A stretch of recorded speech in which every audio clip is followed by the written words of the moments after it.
नरखटीपुरा नाम का गांव था, जहां सतेंद्र अपनी पत्नी प्रतिभा और 2 बेटियां गीता और छाया के साथ रहता था। सतेंद्र के पास उसके पिता की छोड़ी पुरानी स्कूटर थी, जिससे वो गांव में बच्चों को कॉलेज से लाने जा रहा था। कॉलेज के बाहर सतेंद्र पहुंचता है और उसकी बेटियां बाहर खड़ी रहती हैं। पिताजी, अब हम बड़े हो गए हैं, अब हम खुद घर वापस आ सकते हैं, आपको हमें लेने आने की जरूरत नहीं है। हाँ पिताजी, अब हम कॉलेज जाने लगे हैं। तुम दोनों कितने ही बड़े हो जाओ, मेरे लिए अभी भी छोटी बच्ची जैसी ही हो। चलो बैठो स्कूटर पर, तुम लोगों को घर छोड़ देता हूँ। गीता और छाया स्कूटर पर बैठ जाती हैं और सतेंद्र उन्हें घर छोड़ देता है और उसकी पत्नी प्रतिभा उसे बाहर टिफिन देने आती है। ये लीजिए आपका टिफिन। और बच्चे बता रहे थे कि आपकी स्कूटर बड़ी आवाज कर रही थी। कैसे जाएंगे हर रोज शहर इस बारिश के मौसम में ये खटारा स्कूटर लेकर? अरे जब देखो कुछ ना कुछ अनाप शनाप स्कूटर के बारे में बोलती ही रहती हो।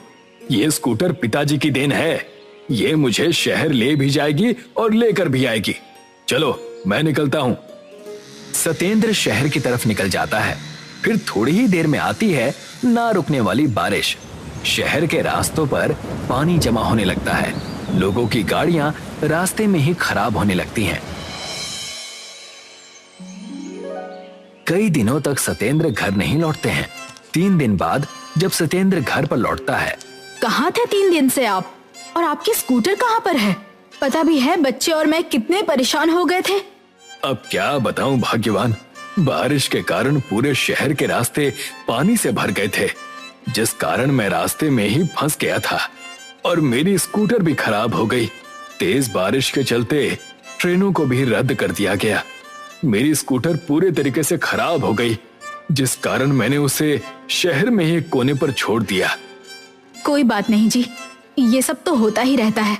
अब प्रकृति के खिलाफ कौन जा सकता है। सतेंद्र और प्रतिभा की बात गीता सुन लेती है और अपनी बहन को लेकर जंगल की तरफ जाने लगती है। दीदी, आप मुझे यहाँ क्यों ले आई? पिताजी का स्कूटर खराब हो गया है और उनका काम शहर के इलाके में पड़ता है।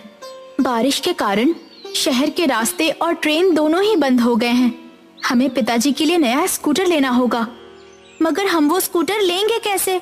हमारे पास तो पैसे ही नहीं है और लेकर फायदा भी क्या होगा जब सड़क पानी के अंदर होगी। तो उसके लिए हमें ऐसा स्कूटर बनाना होगा जो पानी पर भी चल सके। जब वो लोग बात कर रहे थे तभी वहां पर एक वैज्ञानिक उनकी बातें सुन लेता है और उनके पास आकर कहता है, आप लोग बिल्कुल ऐसा स्कूटर बना सकते हो जो पानी पर चले। जी, आप कौन? मैं भविष्य से आया हूँ बेटा, मैं तुम्हें पानी पर स्कूटर कैसे चलाना है वो बताता हूँ। वैज्ञानिक उन्हें 2 कैप्सूल और एक पर्ची देता है। ये 2 कैप्सूल मैं भविष्य से लाया हूँ, इसे खाकर तुम दोनों बुद्धिमान हो जाओगे। और ये पर्ची में पानी पर चलने वाला स्कूटर कैसे बनाना है ये लिखा है। ध्यान से बनाना, जो पहिए तुम इस्तेमाल करोगे उसका गुरुत्वाकर्षण अगर कम ज्यादा हुआ तो गड़बड़ हो सकती है। हाँ, हम ध्यान रखेंगे। आपका बहुत बहुत शुक्रिया। चलो बच्चों, मैं चलता हूँ, मेरे खुद के समय में लौटने का समय हो चुका है। वैज्ञानिक वहां से चले जाते हैं।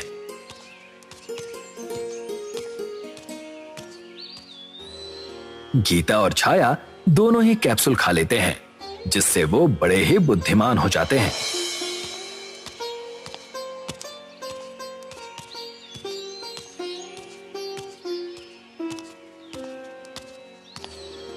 दीदी, हम लोग ये स्कूटर बना तो रहे हैं, मगर हमारे पास इस स्कूटर को पूरा बनाने के लिए पैसे नहीं हैं। तभी वहां पर उनके पिता सतेंद्र आ जाते हैं। तुम दोनों काम मत रोको, जितने पैसे लगेंगे मैं तुम्हें दूंगा। अगर इसमें तुम सफल हो गए तो बहुतों की मुश्किल हल हो जाएगी। गीता और छाया पूरी मेहनत से स्कूटर बनाने लगती हैं।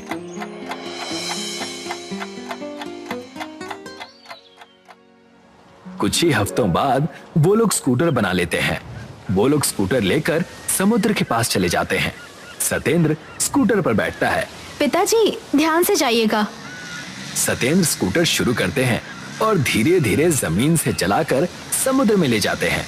स्कूटर जरा भी पानी में डूबती नहीं है, मानो जैसे कि जमीन पर ही चल रही हो। चल गई, समुद्र में ये स्कूटर चल गई। वाह छाया, हमारा स्कूटर पानी पे चलने लगा। हाँ दीदी, हमारा स्कूटर पानी पे चलने लगा।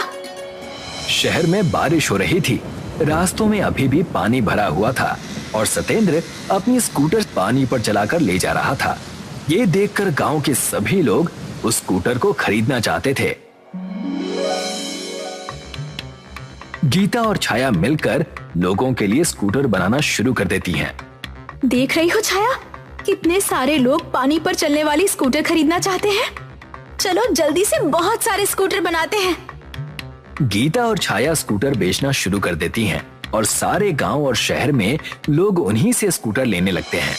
मगर ये बात शहर के व्यापारी रवि को पसंद नहीं आती है और वो अपने कामगार राजू से कहता है, जब से ये सतेंद्र स्कूटर वालों ने ये पानी पर चलने वाला स्कूटर बनाया है, हमसे तो कोई स्कूटर लेना ही नहीं चाहता। मालिक, मैंने सुना है कि सतेंद्र स्कूटर वाले सतेंद्र की 2 बेटियां हैं जिन्होंने ये पानी पर चलने वाला स्कूटर बनाया था। वो काफी बुद्धिमान लड़कियां हैं। कुछ ना कुछ तो हमें करना ही होगा, नहीं तो वो लड़कियां मेरा धंधा खत्म कर देंगी। हमें खटखटीपुरा जाना होगा। वो तो ठीक है मालिक, मगर हम जाएंगे कैसे? बारिश इतनी हो रही है जिस वजह से सड़क पर पानी जमा हो गया है। आपकी गाड़ी खराब हो जाएगी मालिक। मैं तो कहता हूँ सतेंद्र स्कूटर ले लीजिए। भाग यहाँ से। राजू और रवि दोनों ही गांव में गीता और छाया के कारखाने में जाते हैं। देख रहा है राजू, कितना बड़ा कारखाना बना लिया है इतने कम समय में। मालिक जी, हमसे थोड़ा ही छोटा है ये कारखाना। थोड़े ही समय में हमसे भी बड़ा कारखाना हो जाएगा ये। अरे कभी तो अच्छी बातें किया कर राजू। जी मालिक जी, मुझे माफ कर दीजिए, मेरी जबान फिसल जाती है। जी आप? मैं शहर में स्कूटर बेचने का काम करता हूँ। जब से तुमने ये स्कूटर बेचना शुरू किया है, तब से मेरा धंधा मंदी में चल रहा है। अगर तुम्हें स्कूटर बेचना ही है तो गांव में ही बेचो, शहर में बेचने की क्या जरूरत है? ये आप कैसी बातें कर रहे हैं? हमारी स्कूटर से लोगों की कितनी मदद हो रही है। अब सिर्फ रास्ते से नहीं, मगर समुद्र के रास्ते से भी लोग जल्दी शहर और शहर से गांव आ पा रहे हैं। तो हम इसका लाभ सिर्फ गांव वालों को क्यों दें? ये स्कूटर बेचना बंद कर दो, प्यार से कह रहे हैं। अगली बार इतनी नरमी नहीं बरती जाएगी। चलो राजू। मालिक, एक स्कूटर इनकी ले ही लेते हैं। बड़ी तकलीफ से यहाँ आए हैं, एक स्कूटर ले लीजिए ना, बाद में आप वापस कर दीजिएगा। अरे चुप कर बेवकूफ। हाँ हाँ ले जाइए, हमारे पास बहुत स्कूटर रखी है यहाँ पर। रवि और राजू वहाँ से निकल जाते हैं और अपने ऑफिस में आ जाते हैं। कुछ ना कुछ तो करना होगा, नहीं तो हम दोनों रास्ते पर आ जाएंगे, जो कि खुद पानी के अंदर हैं, अर्थात हम पानी में रहेंगे। मालिक, बहुत बढ़िया चीज मेरे हाथ लगी है। ये देखिए, इस पर्ची में पानी पर चलने वाले स्कूटर को कैसे बनाते हैं वो लिखा है। ये वहाँ खास जगह पर रखा हुआ था, मैंने चुरा लिया। अरे मैं तो भूल ही गया था कि तू मुफ्त के साथ साथ चोर भी है। ला दे पर्ची। अब पानी पर चलने वाला स्कूटर बनाने की बारी हमारी है, वो भी उनसे अच्छा बनाएंगे। रवि और राजू दोनों ही स्कूटर बनाने लगते हैं। यहाँ पर इस पर्ची पर कुछ गुरुत्वाकर्षण को ध्यान में रखने की बात लिखी हुई है। तो उस स्कूटर में गुरुत्वाकर्षण ज्यादा डाल, फिर हमारी गाड़ी तेज और अच्छी चलेगी पानी में। जी मालिक, अभी करता हूँ। कुछ ही दिनों में रवि और राजू स्कूटर बना लेते हैं। राजू स्कूटर के पहियों में ज्यादा गुरुत्वाकर्षण डाल देता है। लीजिए मालिक, हमारा खुद का पानी में चलने वाला स्कूटर तैयार हो गया। मालिक चलिए इसे चला कर देखते हैं। चलाएंगे राजू, चलाएंगे, धीरज रखो। पहले हम उन दोनों बहनों गीता और छाया को बुलाएंगे, फिर उनके सामने इसी स्कूटर को चलाएंगे और उन्हें बताएंगे कि हमारा स्कूटर उनके स्कूटर से अच्छा है। रवि गीता और छाया को समुद्र के पास बुलाता है। देख रही हो तुम दोनों, ये स्कूटर भी पानी पे चलता है। नहीं नहीं, चलता ही नहीं, भागता है। ये तो बहुत अच्छी बात है। मैंने तुम दोनों को यहाँ पर इसलिए बुलाया है कि तुम खुद अपनी आंखों से देखो कि हमारा स्कूटर तुम्हारे सत्येंद्र स्कूटर से कहीं ज्यादा अच्छा है।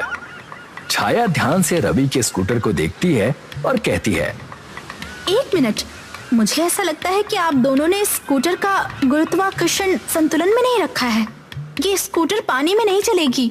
तुम ये इसलिए कह रही हो क्योंकि तुम नहीं चाहती हो कि हम इस स्कूटर को बाजार में बेचें। और रही बात चलने की, तो मैं अभी इसे पानी पर चलाकर दिखाता हूँ। चलो आओ राजू, मेरे साथ बैठो। रवि और राजू दोनों ही स्कूटर पर बैठ जाते हैं। रवि स्कूटर शुरू करके समुद्र की ओर ले जाने लगता है। तभी स्कूटर का संतुलन बिगड़ जाता है और स्कूटर तेजी से समुद्र के अंदर जाने लगता है और वो लोग इतने अंदर चले जाते हैं कि वो दिखाई भी नहीं देते। मैंने तो कहा था कि स्कूटर का गुरुत्वाकर्षण का संतुलन बिगड़ा हुआ है। अब ये लोग समुद्र के अंदर स्कूटर बेचेंगे।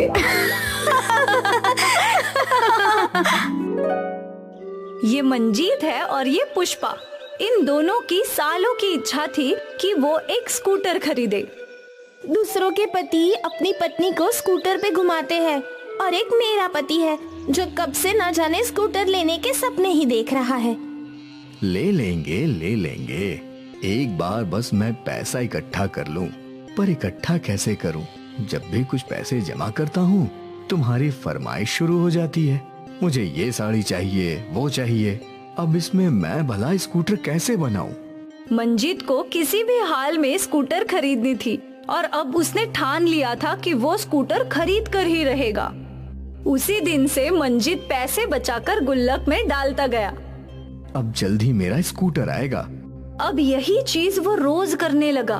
वो रोज कुछ ना कुछ पैसे उस गुल्लक में डालने लगा और गुल्लक दिन ब दिन भारी होता गया। एक दिन पुष्पा ने गुल्लक को उठाया। ये तो बहुत भारी है, इसमें बहुत पैसे होंगे ना? है, पर उन पैसों पर अपनी नजर मत गड़ा। वो पैसे मेरे स्कूटर के लिए हैं। और मंजीत ने पुष्पा के हाथ से गुल्लक लिया और वापस अपनी जगह पर रख दिया।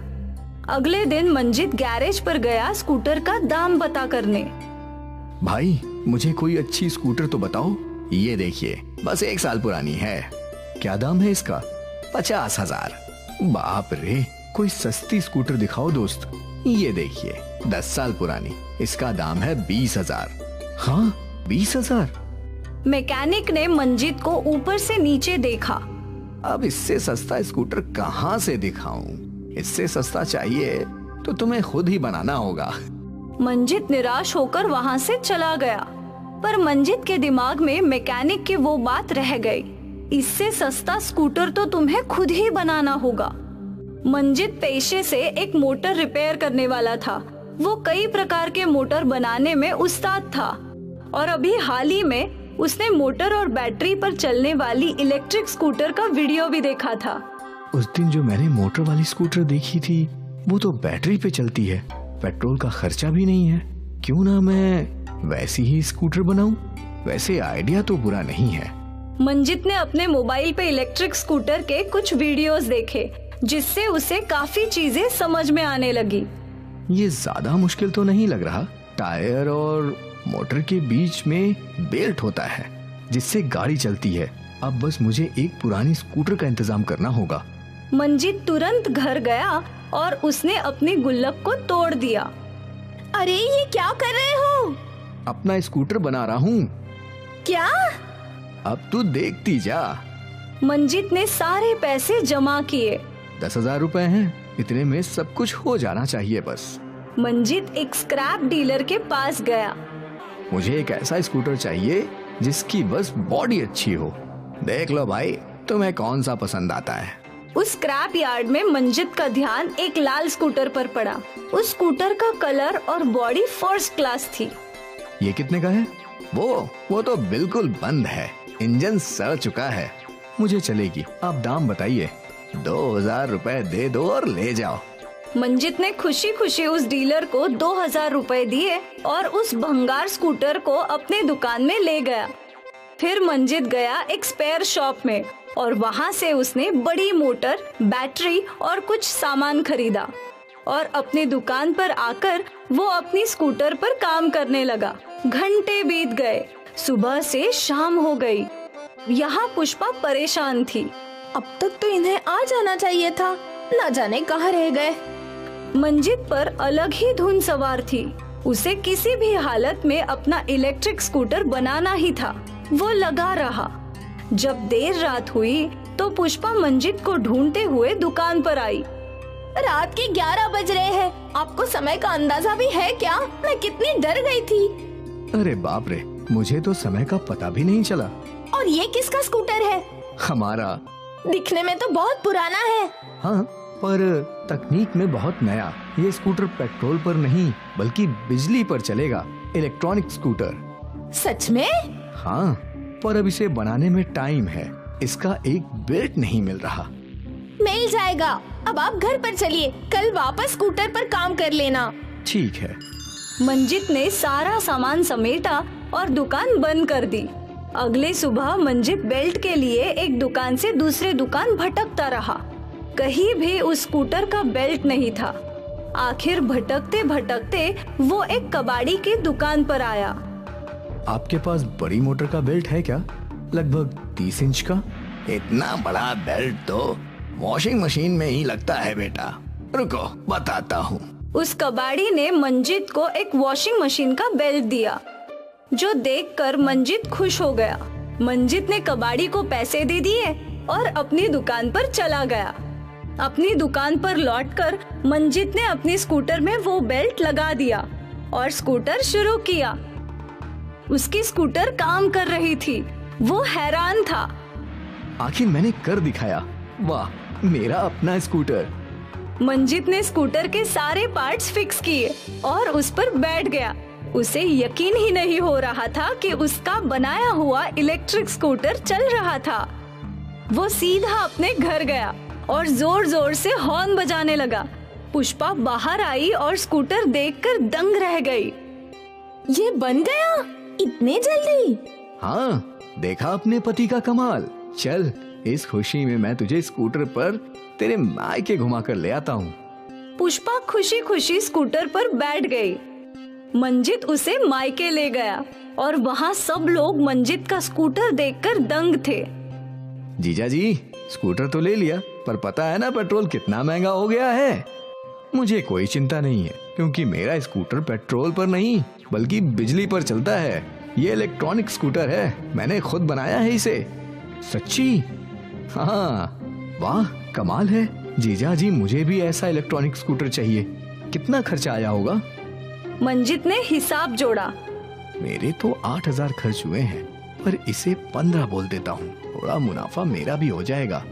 15,000 खर्च हुए हैं साले साहब। बस इतना ही? फिर तो पक्का मुझे ऐसा इलेक्ट्रॉनिक स्कूटर चाहिए। मंजित का साला तुरंत 15,000 ले आया और मंजित को दे दिए।